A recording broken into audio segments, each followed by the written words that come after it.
मैंने उन्हें घर में दाखिल नहीं होने दिया क्योंकि वो शादी मुझे कतई मंजूर नहीं थी। आंचल और समीर दोनों जया से हुए थे, लेकिन जब उसने संजीव को छोड़ा तो हमें पता भी नहीं चला। फिर उनकी लाइफ में पूजा आई। हमें तो ये भी नहीं पता था कि संजीव भैया यहाँ दिल्ली में रहते हैं या दुनिया के किसी और कोने में। नमस्ते माँ जी, मैं पूजा। फिर 2 साल पहले वो आंचल और समीर को मेरे पास छोड़कर चला गया। तब पता चला कि पूजा, जिसे बच्चे अपनी माँ समझते थे, वो भी संजीव को छोड़कर चली गई। और संजीव की जिंदगी में एक नई लड़की आई, मानसी बनर्जी। और वो तो आंचल से उम्र में थोड़ी ही बड़ी थी। आंचल, समीर, मानसी से मिलो। हाय आंचल। हाय समीर। अब से ये हमारे साथ ही रहेंगे। 73 वर्षीय दिल्ली की रहने वाली कविता आचार्य ने जब दरवाजा खोला, उन्हें अंदाजा नहीं था कि दस्तक देने वाले 2 लोग उनकी जान ही ले लेंगे। ये शख्स संजीव पारेख, शायद वो एकमात्र शख्स है जो पुलिस को बता सकता है कि वो 2 लोग जो कविता आचार्य के घर आए थे वो कौन थे। उन 2 लोगों में से एक ये लड़का था जो कत्ल का मकसद ठीक से बता नहीं पा रहा है। नहीं, मुझे डर नहीं लगा। तुम्हें पता था क्या किया जा रहा था? हाँ, मैंने उसके पैर पकड़ के रखे थे ताकि वो स्ट्रगल ना कर सके और वही पड़ी रहे। तुम्हें ये करना सिखाया गया था? हाँ, मैंने वीडियोस देखे थे, कई सारे। कौन से वीडियोस? क्राइम वाले बहुत सारे देखे थे।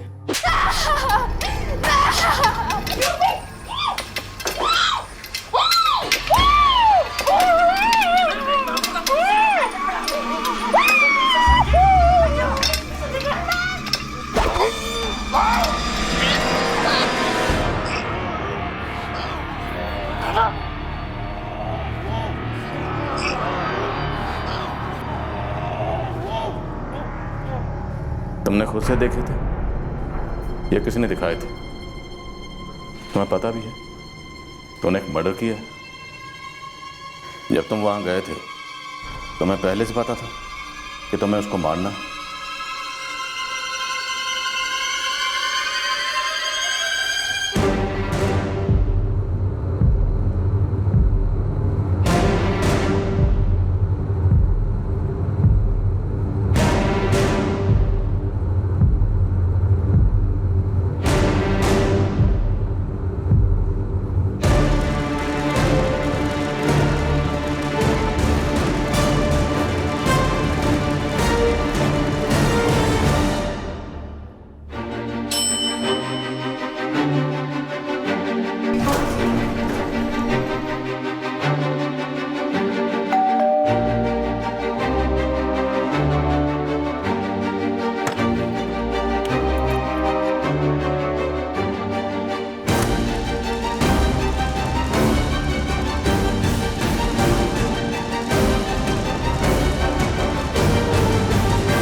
दरअसल दिन में 2 बार तो माँ से बात हो जाती थी मेरी, लेकिन आज शाम को फर्स्ट टाइम ऐसा हुआ कि माँ फ़ोन उठा ही नहीं रही थी। मैं हैरान थी।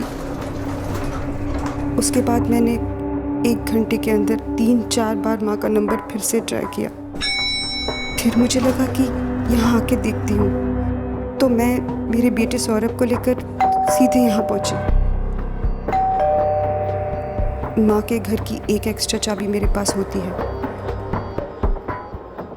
मैं दरवाजा खोलकर अंदर आई। माँ!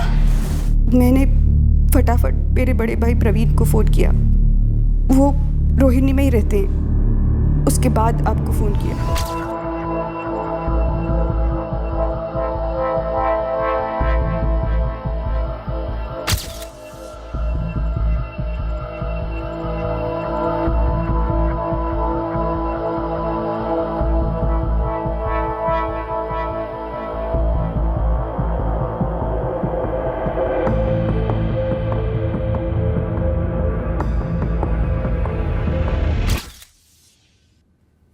साल पहले हमारे पापा गुजर गए, तब से माँ अकेली ही रहती थी। मेरी छोटी बहन नंदिनी और मैं रोज फोन पर माँ के साथ बात करते थे, आते जाते रहते थे। आज सुबह ही मेरी बात हुई थी माँ के साथ फोन पर। आज शाम को आपकी माँ से कोई मिलने आने वाला था?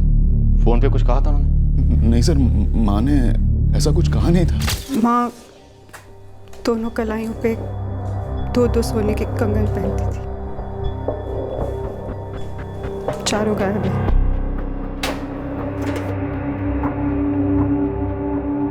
नहीं, ऐसा लग नहीं रहा कि कुछ लूटा है। यहाँ कोई गहने या कैश नहीं रखती थी वो?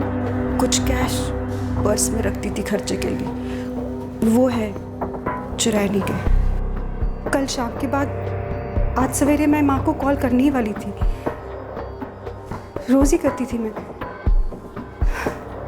लेकिन आज सारे कामों में रह गया।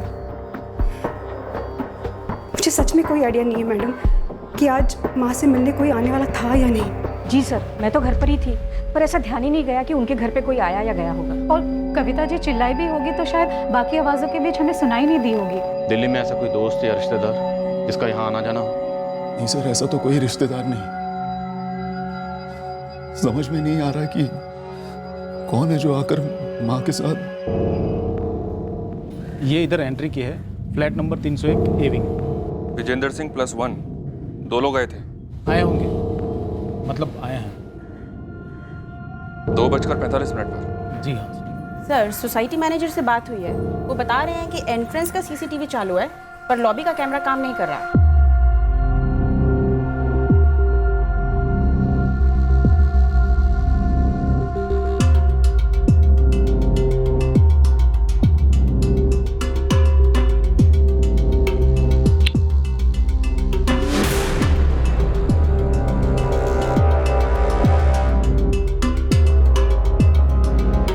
ये पीछे खड़ा हुआ यंग लग रहा है। हाँ, पर दोनों के चेहरे तो ढके हुए हैं। इन्हें मालूम था कि सोसाइटी में सीसीटीवी लगा हुआ, इसलिए आते और जाते वक्त दोनों वक्त चेहरे ढक रहे हैं। तस्वीर को ध्यान से देखिए।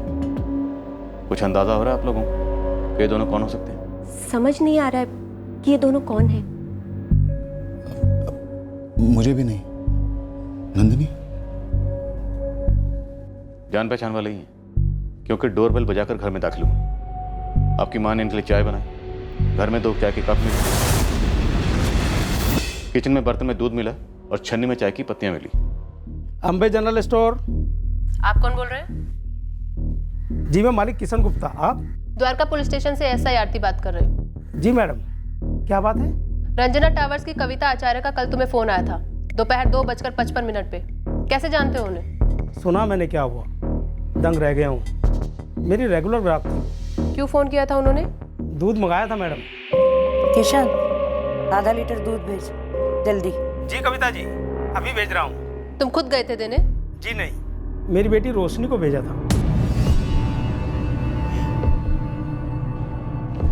ये दोनों 2:45 पे सोसाइटी में दाखिल हुए और 3:55 पे वहां से निकले। मतलब 1 घंटा 10 मिनट तक ये उसी फ्लैट में थे आपकी माँ के साथ। फिर उसी दौरान 3:10 पर दूध आया, फिर चाय बनाई गई। चाय बनने में 10 मिनट लगे होंगे। जो 2 कप मिले हैं उनमें आधी चाय बची हुई थी। मतलब चाय के बीच में ही इन लोगों ने कविता जी का कत्ल कर दिया। इसमें कोई दो राय नहीं कि ये दोनों जान पहचान की, लेकिन सिर्फ कविता जी के हाथ के कंगन चुराए गए, बाकी किसी सामान को छुआ तक नहीं। कौन हो सकते हैं ये? प्रीति शर्मा, कहाँ रहती हो तुम? मैं नोएडा में रहती हूँ सर, लेकिन क्या मैं पूछ सकती हूँ कि आपको मेरा नंबर कहाँ से मिला और आप मुझसे इतने सारे सवाल क्यों पूछ रहे हैं? मैं तो कल द्वारका में थी ही नहीं सर, द्वारका में तो मेरा आना जाना ही नहीं है। कविता आचार्य, उनका लड़का प्रवीण आचार्य, बेटी नंदिनी माने, नंदिनी का बेटा सौरभ माने, या प्रवीण आचार्य का बेटा अंकित आचार्य, इनमें से किसी को भी जानती हो तुम? किसी को भी नहीं सर। आप बताएंगे कि बात क्या है? आप मुझे डरा रहे हैं सर। देखो रोशनी, डरो मत, बस ठीक से याद करो और बताओ, जब तुम दूध देने गई थी कविता आचार्य के घर तो तुमने क्या देखा? कुछ नहीं देखा मैडम, मैंने बस डोरबेल बजाई, कविता आंटी ने दरवाज़ा खोला और मैंने उन्हें दूध का पैकेट दे दिया। अंदर बैठे किसी आदमी को नहीं देखा? जी नहीं देखा, और वैसे भी कविता आंटी ने बहुत थोड़ा ही दरवाज़ा खोला था। और अजीब बात तो ये थी कि कविता आंटी मुझ पे गुस्सा हो रही थी। तुझ पर? क्यों? क्या पता मैडम, मैं पहले जब भी जाती थी तो कविता आंटी मुस्कुराकर बातें करती थी और थैंक यू बेटा भी बोलती थी, लेकिन कल कुछ तो अलग था। क्या रोशनी, कितनी देर लगा दी तुमने? मेहमान मेरे कब के आके बैठे हैं, चाय नहीं बना पा रही हूँ मैं। आधा लीटर दूध लाने में इतना टाइम लगता है क्या? लेकिन कविता आंटी को इतनी चिड़चिड़ी मैंने पहली बार देखा था। ये दोनों थे अंदर? बोला ना मैडम, कविता आंटी ने बहुत थोड़ा ही दरवाज़ा खोला था, अंदर देखने का कोई चांस ही नहीं था। और वैसे भी मैं अंदर जाके देखती ही क्या बिना मतलब के। सब हो सकता है वो पहले भी आए होंगे, लेकिन मुझे याद नहीं है सर। मोहित कनौजिया, इन दोनों ने झूठे नाम लिखे और ऐसे ही मनगढ़ंत कोई फ़ोन नंबर भी लिख दिया। अब मुझे कैसे पता चलेगा सर? क्यों? जब कोई बिल्डिंग में आता है तो पूछते नहीं उससे कौन से फ्लैट में जा रहा है, किस काम से जा रहा है? सच बोलूँ तो वो जिस अंदाज में आए थे और आकर डायरेक्ट रजिस्टर में लिखने लगे, मुझे लगा कोई जान पहचान वाले होंगे, पहले भी आए होंगे। सर 1 घंटा तक अंदर थे, कविता जी ने उनको चाय बनाकर पिलाई। प्रवीण या नंदिनी को कुछ तो खबर होनी चाहिए कि वो कौन हो सकते थे। और सब जिस तरह से वो चल के आए, जैसे वो पेश आ रहे थे, शक करने जैसा कुछ लगा नहीं साहब। जी नहीं, हमें नहीं लगता कि हमने इन्हें पहले कभी देखा है, लेकिन नाम नंबर गलत दिया है, मतलब गलत इरादे से तो आए थे ना? बिल्कुल सही पकड़ा, नाम विजेंद्र सिंह लिखा, लेकिन आचार्य परिवार ऐसे किसी भी आदमी को नहीं जानता। और वो नंबर भी किसी नोएडा की प्रीति शर्मा का निकला, जो इस परिवार को नहीं जानती। नहीं पापा, मैं किसी प्रीति शर्मा को नहीं जानता। वो कॉलेज में पढ़ती है अंकित, नोएडा में। पापा, मेरी नोएडा के कॉलेज में पढ़ने वाली लड़की से क्या जान पहचान होगी? नहीं मम्मी, हमारे ग्रुप में कोई प्रीति शर्मा नहीं है, और अगर होती भी तो मैं थोड़ी ना ऐसा बोलता कि नानी घर पे अकेले जा के उसका मर्डर कर दे। इन्हें देखा है कभी? जानता है इन्हें? नहीं मम्मी, नहीं जानता। नहीं मैडम, मैं इन दोनों में से किसी को भी नहीं जानती हूँ। हो सकता है इन्होंने ऐसे कोई नंबर लिख दिया हो और निकला मेरा नंबर। आपके उन सर ने फोन किया था, तब भी मैंने उन्हें यही कहा था। देखिए मैम, मेरी बेटी को कोई फंसा रहा है। प्रीति जो कह रही है कि ऐसे ही लिख दिया होगा, हो सकता है ये बात सच हो, लेकिन एक बात बताओ प्रीति, तुम्हें कोई किसी भी तरह से फंसाना चाहेगा? नो मैडम, मेरा तो किसी के साथ कोई पंगा ही नहीं है। कॉलेज जाती हूँ, घर आती हूँ, बस। किसी दूसरे कॉलेज में या ऑनलाइन ग्रुप में सौरभ माने या अंकित आचार्य नाम के बंदे से कांटेक्ट में आई हो? मैं आपकी कलीग को पहले ही बता चुकी हूँ कि मैं नहीं जानती हूँ मैम। देखिए मैडम, एक औरत की जान गई है, इसका हमें बहुत दुख है, पर प्लीज इस मामले में आप मेरी बेटी को मत घसीटिए। सिर्फ क्राइसिस होने के कंगन चुराए गए, चोरी वाले एंगल की तरफ गुमराह करने की कोशिश की गई। ये 73 साल की थी, किसी पहचान वाले ने घर के अंदर आकर ऐसे मार दिया। घर ही के अंदर की कोई अतीत की बात हो सकती है। सर जी, जिस तरह से दोनों ने एंट्री ली थी, उस रास्ते पर मेरे बंदे सीसीटीवी खंगाल हैं। सोसाइटी के लोगों से बात कर, पता कर कविता जी की लाइफ क्या थी, उनकी दिनचर्या क्या थी, क्योंकि ये मर्डर सीधा सीधा कोई पर्सनल एंगल वाला मर्डर ही लग रहा है। सर जी समझ गए, अभी लगा देता हूँ एक। अच्छा, इससे पहले भी अगर तुम्हारी माँ फोन नहीं उठाती थी तो भी तुम यूं ही जाती थी सौरभ के साथ उन्हें चेक करने के लिए? हाँ जाती, लेकिन वैसे माँ हमेशा ही फोन उठा लेती थी। 1 घंटा भर रिंग जारी थी और माँ फोन उठा नहीं रही थी। सौरभ ने भी ट्राई किया, फिर हम दोनों ने सोचा चलो देख ही आते हैं। पति कहाँ है तुम्हारे? 6 महीने से अशोक रायपुर में है, ट्रांसफर वहीं हुआ है उनका, आज शाम को आ रहे हैं। अच्छा, प्रवीण और तुम 2 ही भाई बहन हो, कोई और नहीं? जी नहीं। कविता जी प्रवीण के साथ क्यों नहीं रहती थी, या प्रवीण उनके साथ? सर, प्रवीण आचार्य हमारे यहाँ पे 9 साल से सीनियर अकाउंटेंट रहा है। ये प्रवीण आचार्य 10 जुलाई को ऑफिस में आया था। सर, आप यही पता करना चाहते हैं ना कि उसकी माँ के मर्डर के वक्त वो कहाँ था? ऑफिस में था या नहीं? बिल्कुल था। दरअसल हमारे सामने ही उसकी सिस्टर का फोन आया था। खबर सुनने के बाद उसकी हालत बहुत ही बुरी हो गई। ये जो हालत खराब हुई थी उसकी, ये वाकई में हुई थी या दिखावा था? उसकी माँ का कत्ल हुआ था। नाटक क्यों करेगा? माँ के साथ क्यों नहीं रहते थे? पहले रहता था, हम सब लक्ष्मी नगर में एक ही घर में थे। माँ और पापा चाहते थे कि मैं और दीपाली अपना अलग घर बनाएं, और दूसरी बात, मेरा काम पित्तमपुरा में है, मुझे ज़्यादा ट्रैवलिंग पसंद नहीं है, इसीलिए मैंने रोहिणी में घर खरीदा। ऑफिस भी करीब है, पिछले 11 साल से मैं वहीं पर हूँ। सर, अगर आप मुझ पर शक कर रहे हैं, कोई घरेलू अनबन ढूंढ रहे हैं, तो ऐसा कुछ भी नहीं है।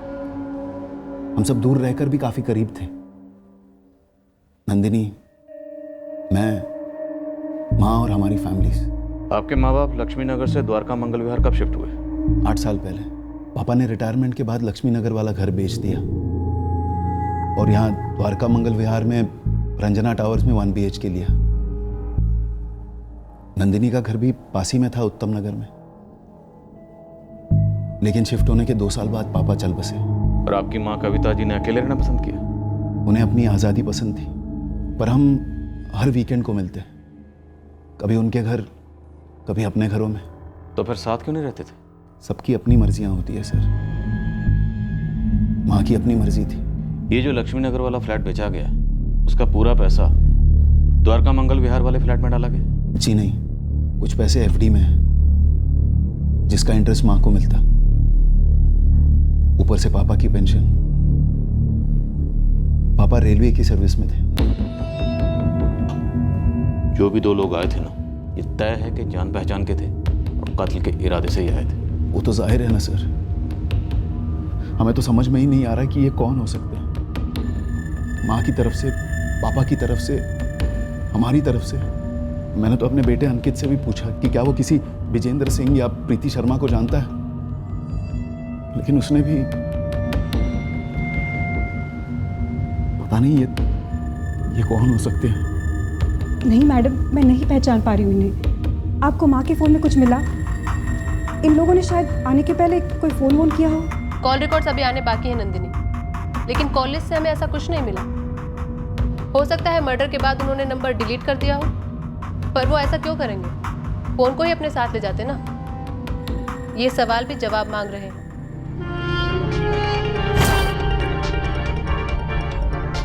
कविता आचार्य की फैमिली और सोसाइटी वालों के अनुसार कविता अकेले रहना पसंद करती,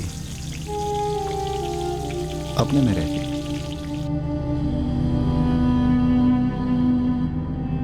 जब जरूरत पड़ती तभी घर से निकलती। यह अब और भी रहस्यमय होता गया कि वो 2 हत्यारे कविता आचार्य से किस तरह कनेक्टेड थे, और जिनके बारे में फैमिली को भनक तक नहीं थी, और जिन्होंने सिर्फ 4 सोने के कंगन के लिए उनका कत्ल कर दिया था।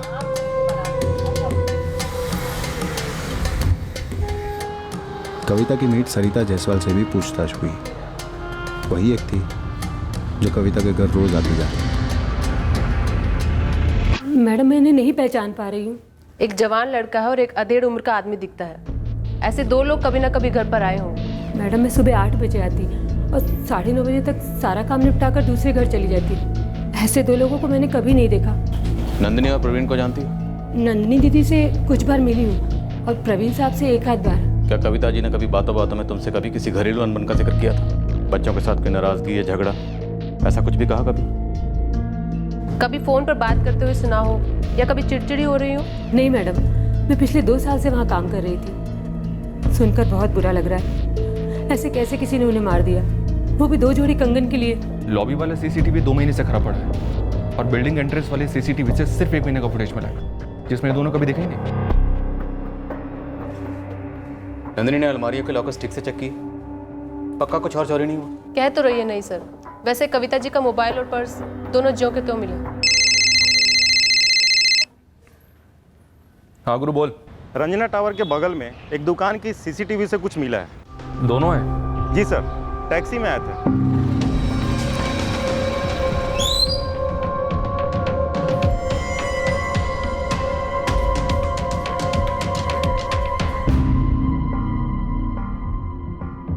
वही है दोनों, बिना कैप।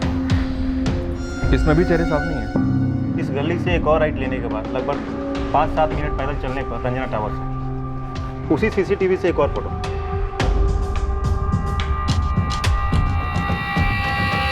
सर इसमें भी चेहरे छुपाए हुए हैं। शायद टैक्सी रोकते वक्त नजर पड़ी होगी CCTV पर, और सोसाइटी की CCTV के बारे में पहले ही जानते होंगे। मतलब कविता आचार्य घर पे पहले भी आए होंगे। लेकिन सर जी, टैक्सी का नंबर साफ साफ दिखाई दे रहा है। मेरे बंदे एक टैक्सी वाले को ढूंढ रहे, शायद वो बता सके कि कहाँ से उठाई थी सवारी इन दोनों की। जैसे कुछ खबर मिलती है फौरन इत्तला करो। दीपक, जब तक कि टैक्सी वाला हाथ लगता है, तुम प्रवीण के बेटे अंकित और नंदिनी के बेटे सौरभ, दोनों पर नजर रखो। इन दोनों कातिलों में से ये लड़का जवान लगता है इसके। ये कंगन चोरी वाला एंगल मुझे शुरू से अटपटा लगा। ये दोनों उस घर पर तकरीबन 1 घंटा 10 मिनट तक, फिर भी सिर्फ कंगन चुराए और कुछ भी नहीं। सर इस लड़के के साथ जो आदमी था वो, हो सकता है ये कविता आचार्य उस लड़के को जानती हो। और वह लड़का उस आदमी को अपने साथ लेकर आया हो।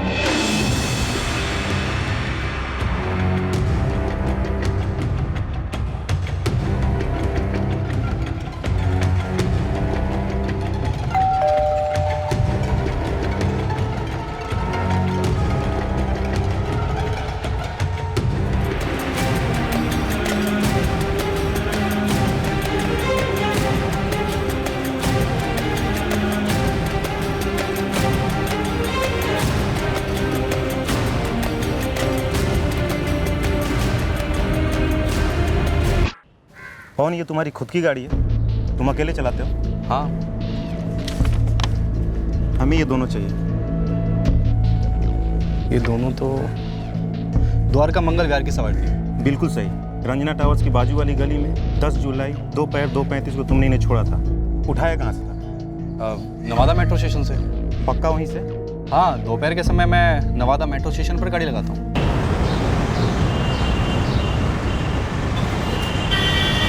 जी साहब। द्वारका मंगल विहार चलोगे? चलेंगे ना, बैठो। हाँ, थे तो यही दोनों, लेकिन चेहरा कौन याद रखता है? तुमने इन्हें नवादा मेट्रो स्टेशन से उठाया था या स्टेशन से दूर? टैक्सी लाइन में। मैं तो हमेशा टैक्सी लाइन में होता हूँ। सर जी, नवादा मेट्रो स्टेशन की सीसीटीवी फुटेज को एक बार चेक करना जरूरी है। शायद स्टेशन से बाहर निकलते वक्त उनका थोड़ा छप गया हो सीसीटीवी में। ठीक है, मंगवाता हूँ। तब तक तू अपनी टीम को अंकित आचार्य और सौरभ माने पर लगे रहने के लिए बोल। टैक्सी वाली फोटो नंदिनी और प्रवीण दोनों को दिखाई। सस्पेक्ट्स ने टोपी भी नहीं पहनी थी, लेकिन दोनों नहीं पहचान पाए। पहचान नहीं पाए या पहचानना चाहते ही नहीं? फोन रिकॉर्ड से भी कुछ नहीं मिला। कविता आचार्य या तो नंदिनी से बात करती थी या प्रवीण से, या फिर पोते अंकित और नवासे सौरभ से। तो इन दोनों के फ़ोन नंबर्स फैमिली के किसी और के फ़ोन में होंगे? नहीं सर, प्रवीण और नंदिनी के फ़ोन रिकॉर्ड से कुछ भी सस्पिशियस नहीं मिला, ना ही अंकित और सौरभ के फ़ोन रिकॉर्ड से। तो फिर इस कत्ल का मकसद क्या हो सकता है? ये कत्ल सिर्फ 2 जोड़ी सोने के कंगन के लिए तो नहीं हुआ होगा। और क्या एंगल हो सकता है? सर, ये आचार्य फैमिली पहले लक्ष्मी नगर में रहती थी। शायद वहाँ कुछ हुआ हो और ये दोनों भाई बहन हमसे छुपा रहे हो, या फिर कुछ ऐसा जो इनसे छूट गया हो। हमारे लक्ष्मी नगर वाले घर का एड्रेस? आप लोग पहले लक्ष्मी नगर में ही रहते थे ना? जी हाँ, लेकिन वो घर तो 8 साल पहले ही बेच दिया था। कोई बात नहीं, आप एड्रेस दीजिए प्लीज।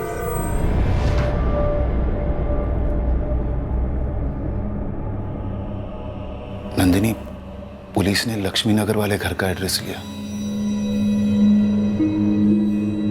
पर वहां से कौन आकर ऐसा कुछ करेगा? किराने वाले की लड़की रोशनी, जो घर पर दूध देने आई थी, उसने स्टेटमेंट दिया है कि माँ गुस्से में लग रही थी। नंदिनी, ऐसा कौन हो सकता है जिस पर माँ गुस्सा होगी और उनके लिए चाय भी बनाएगी?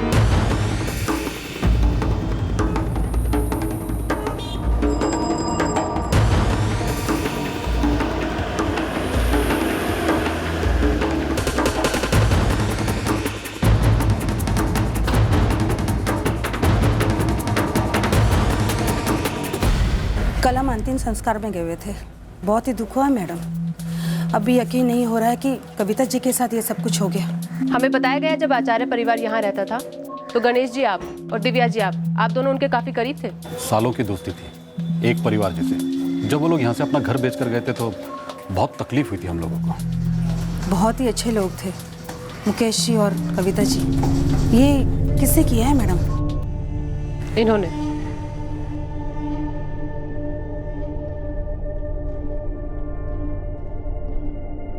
जाने पहचाने लगते हैं। ये तो साफ साफ दिखाई भी नहीं दे रहा है। प्रवीण और नंदिनी भी नहीं पहचान पाए। एक बात तो पक्की है, ये दोनों या इनमें से कोई एक कविता जी को बहुत अच्छे से जानते थे। कविता जी ने इन्हें चाय भी पिलाई थी। अपने संजीव जी? क्या वो बता सकेंगे? उनका मुकेश जी के घर काफी आना जाना था। अगर ऐसा कोई है जिसके बारे में प्रवीण और नंदिनी नहीं जानते तो शायद संजीव जी जरूर बता सकेंगे। ये संजीव जी का घर कहाँ है? जी वो तो 2011 में यहाँ से चले गए। मुकेश जी से बड़ी गहरी दोस्ती थी उनकी। यहीं सामने बैठकर तो उनका कैरम चलता था। ये लो चौका। ये बातें बड़े फॉर्म में हो। ऑलवेज। वाइट आपके लिए बहुत लकी है। क्या बात है? गेम अब तक चल रही है। एक और चाय भिजवा दूं? अरे पूजा, चाय के साथ में तेरे स्पेशल वाले पकौड़े भी भेजना। हाँ। ये मेरा sixer. Sanjeev Parekh share market line में काम करते थे।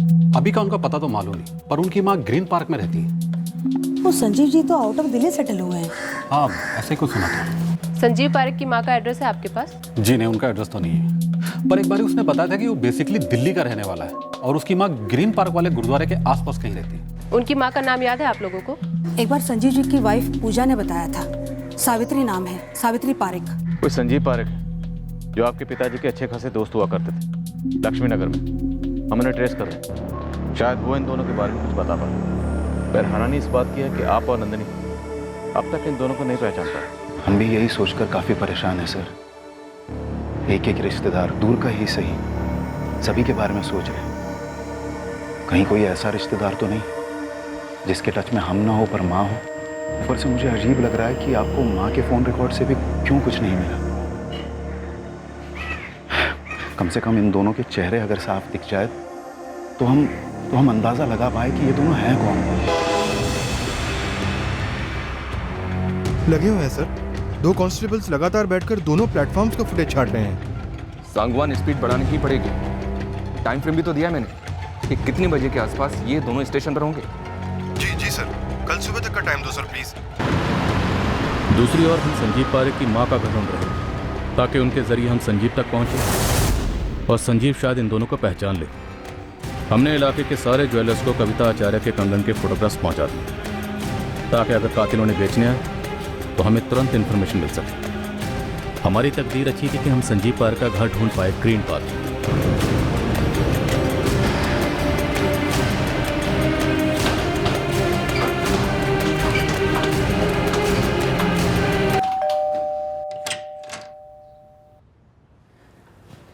जी सावित्री पारेख।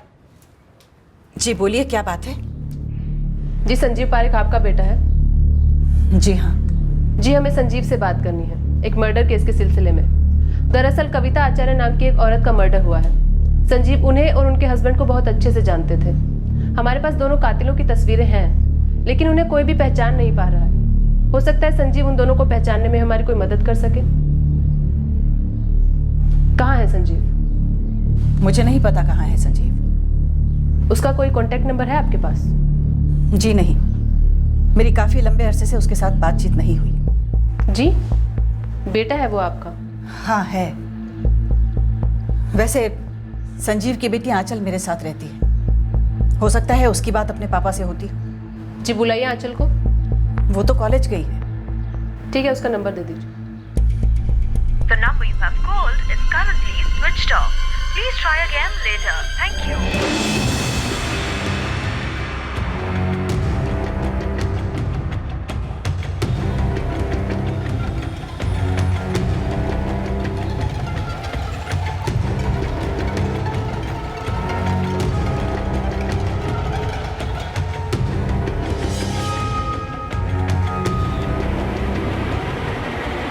हमने कविता आचार्य के पोते अंकित आचार्य और नाती सौरभ माने पर कड़ी नजर रखी।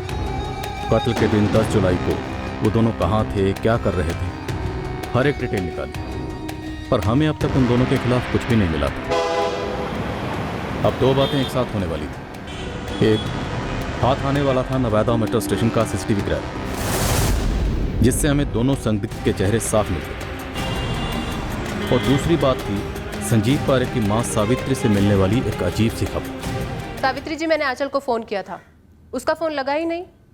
मैंने मैसेज भी ड्रॉप किया लेकिन अभी तक कोई जवाब नहीं आया है। अरे मैडम, मैं तो खुद ही आंचल को लेके परेशान हूँ। वो ना तो कॉलेज से घर लौटी है और नहीं उसका फोन लग रहा है। मैंने उसकी सहेलियों से बात की तो उन्होंने कहा कि वो कॉलेज के बाद तुरंत निकल गई थी और सबको लगा कि वो रोज की तरह घर गई होगी, पर नहीं। मैंने अपने छोटे बेटे राजीव से भी बात की लेकिन वो कहीं नहीं है।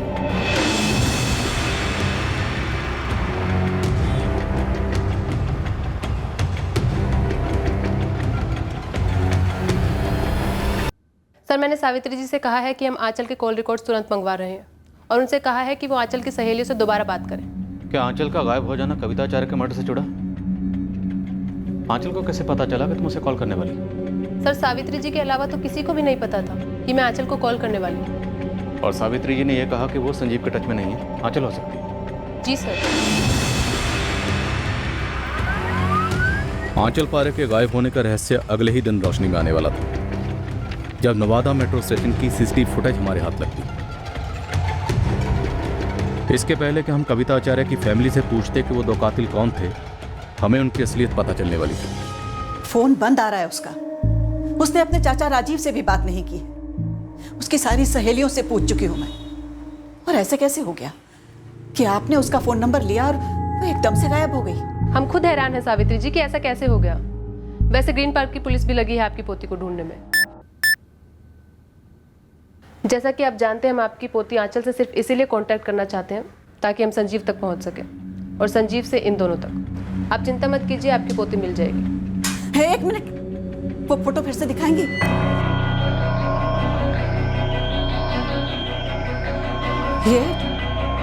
ये तो मेरा बेटा संजीव है और साथ में मेरा पोता समीर, आंचल का छोटा भाई।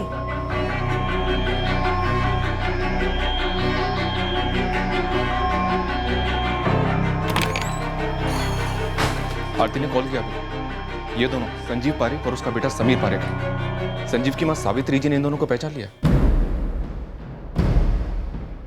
आप लोगों ने नहीं पहचाना? लक्ष्मी नगर में आपके पड़ोसी रह चुके हैं। हाँ सर, पर हमारे वहाँ से निकल जाने के बाद ये लोग वहाँ आए होंगे। हाँ, मैं तो कभी नहीं मिली इनसे, ना माँ पापा से कभी सुना है इनके बारे में।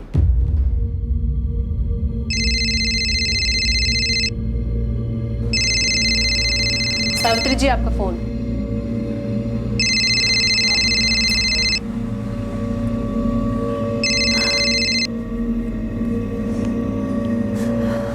हेलो माँ, मैंने अभी आंचल के नंबर पे फोन किया था।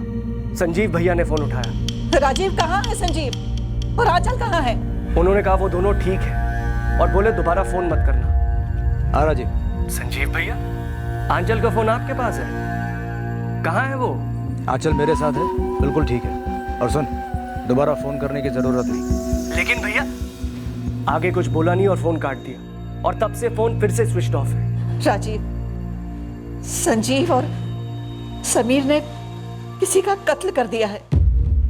क्या? कत्ल कर दिया? किसका? माँ, ये क्या कह रही हैं आप? कहाँ है संजीव? आंचल है साथ में? समीर भी साथ है? राजीव को कुछ नहीं बताया उसने कि कहाँ है। बस फोन काट दिया। और वो औरत जिसको मार डाला, क्यों मार डाला? हमें अभी पता लगाना है, लेकिन उससे पहले आपको हमें बताना होगा संजीव के बारे में।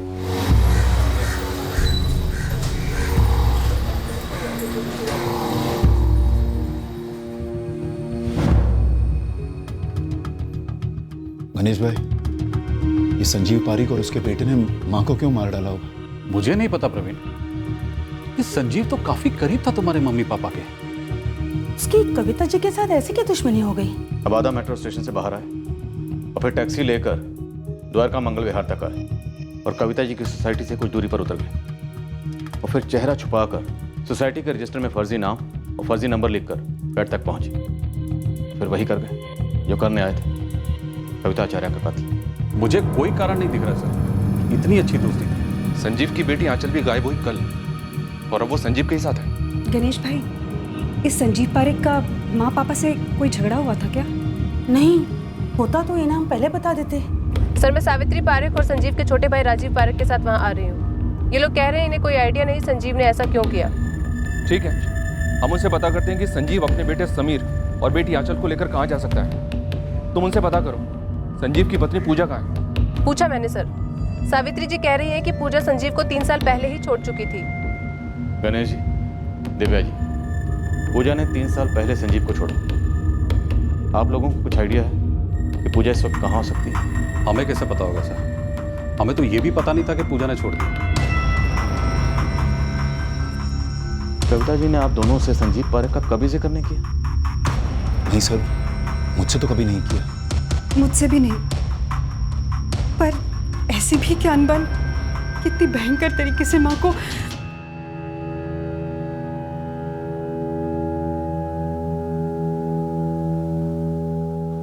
संजीव अपने बच्चों के साथ कहाँ जा सकता है?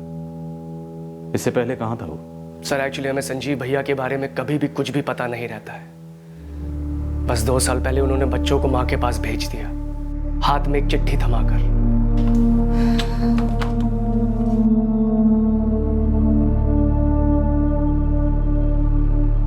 मैं शहर के बाहर जा रहा हूँ। माँ, तुम समीर और आंचल की देखभाल करना। मुझे मालूम है आप मुझसे नाराज हो, लेकिन बच्चे मासूम हैं। आपके पोता और पोती हैं, उनके साथ उनके मार्कशीट्स भी हैं। अगर राजीव और आप उनको आगे कॉलेज पढ़ाओगे तो उनके लिए अच्छा होगा। संजीव। और उस चिट्ठी में कोई अफसोस वफसोस कुछ नहीं था, ना थैंक यू ना सॉरी, बस एक रिक्वेस्ट थी। ऑर्डर ही समझिए कि आंचल और समीर की देखभाल हम लोग करें। फिर माँ ने देखभाल शुरू की, मैंने भी मदद की, स्कूल में एडमिशन वगैरह करवाया। खून है हमारा। फिर अचानक 6 महीना पहले संजीव भैया आए और समीर को लेकर चले गए, पढ़ाई वढ़ाई सब छुड़वा कर। क्यों ले जा रहा है, क्यों पढ़ाई छुड़वा रहा है, कुछ भी नहीं बताया। बस ले गया समीर को, और अब ऐसे ही अचानक आंचल को लेकर चला गया बिन बताए। सावित्री, हमें लगता है आंचल खुद अपनी मर्जी से संजीव के साथ गई, क्योंकि जब हमने आपसे कांटेक्ट किया और आपने हमें आंचल का नंबर दिया, उसके तुरंत बाद किसी ने आंचल को यह बताया कि हम उसके फादर को ढूंढ रहे हैं। सावित्री जी, आपके घर से निकलते ही मैंने तुरंत आंचल को फ़ोन किया था, लेकिन उसका फ़ोन लग नहीं रहा था। शायद उससे पहले ही उसको संजीव का फ़ोन गया होगा। हेलो आंचल, पापा बोल रहा हूँ। पापा, कहाँ हो आप? घर आए हो? नहीं बेटा, मैं तुमको लेने आया हूँ। कहाँ आना है लिख लो, जल्दी से आ जाओ। और सुनो, फोन स्विच ऑफ करना, ओके? क्यों, क्या हुआ है पापा? सब मिलकर समझाऊंगा, जल्दी से एड्रेस लो। सावित्री, क्या संजीव आपके टच में था?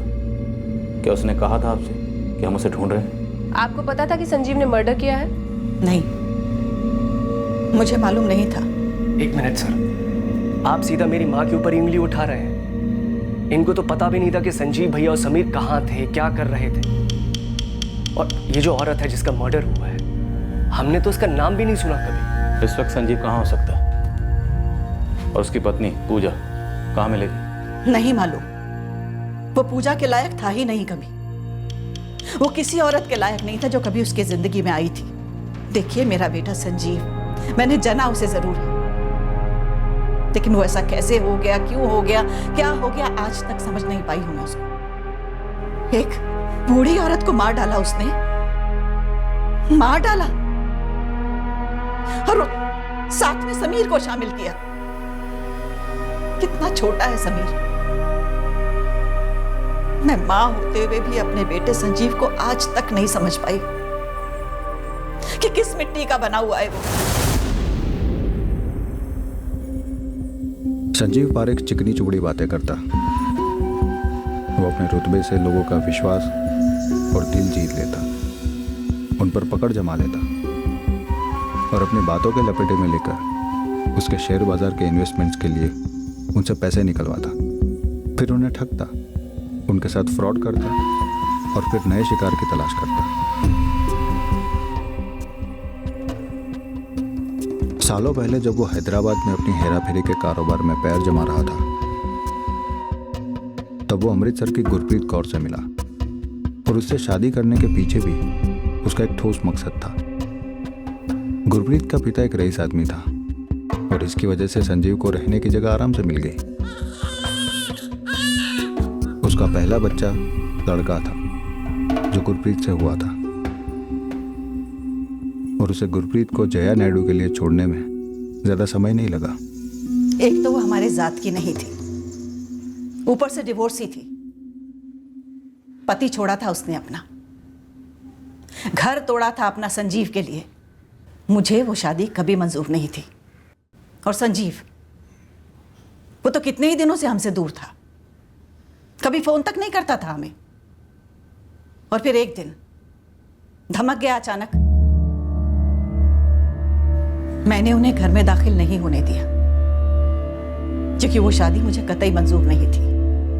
आंचल और समीर दोनों जया से हुए थे, लेकिन जब उसने संजीव को छोड़ा तो हमें पता भी नहीं चला। फिर उनकी लाइफ में पूजा आई।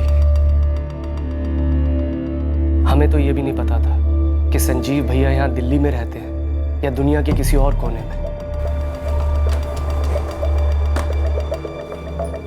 नमस्ते माँ जी।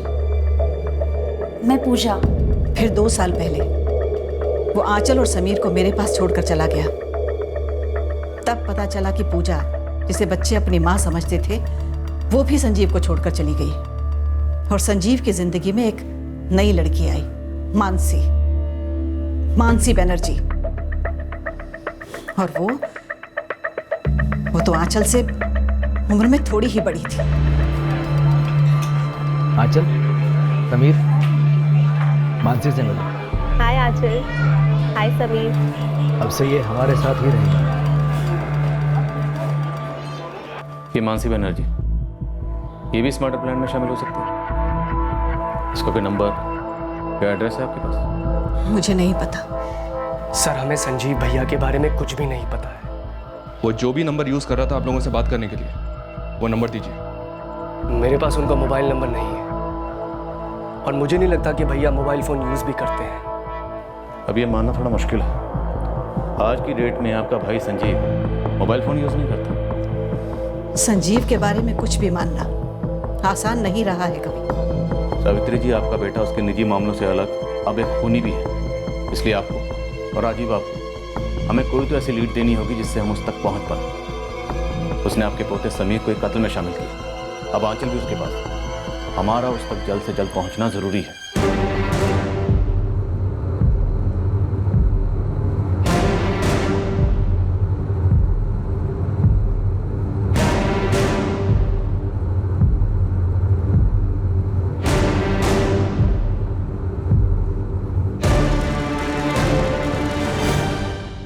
तुम्हारे पापा कहाँ? मुझे नहीं पता, पर वो आएंगे मुझे लेने। उन्होंने कहा था सब लोग उनके पीछे पड़े हुए हैं। उन्होंने मुझे रुकने के लिए कहा था। मैं उनकी वेट करूंगा। वो आएंगे और मुझे अपने साथ ले जाएंगे। पापा। क्या आंचल भी तुम्हारे इस मर्डर प्लान में शामिल था? तुम लोगों ने कविता आचार्य का मर्डर क्यों किया? संजीव पारेख तक पहुंचना आसान नहीं होने वाला था, पर ना पहुंचने की कोई गुंजाइश ही नहीं थी। एक तो वो खूनी था, दूसरा हमें यह जानना था कि कविता आचार्य के कत्ल के पीछे उसका मकसद क्या था, और उसने इस संगीन जुर्म में अपने बच्चों को क्यों शामिल किया। क्या वो वाकई में शामिल थे? अतीत का ऐसा क्या मसला था जिसके चलते ये कत्ल हुआ? संजीव पारेख की खोज और उसका नतीजा अब कल के एपिसोड में देखेंगे, इस केस के दूसरे और आखिरी भाग में। और इस खोज का नतीजा होगा एक चौंकाने वाली सच्चाई जो इस कत्ल की वजह बनी। जय हिंद।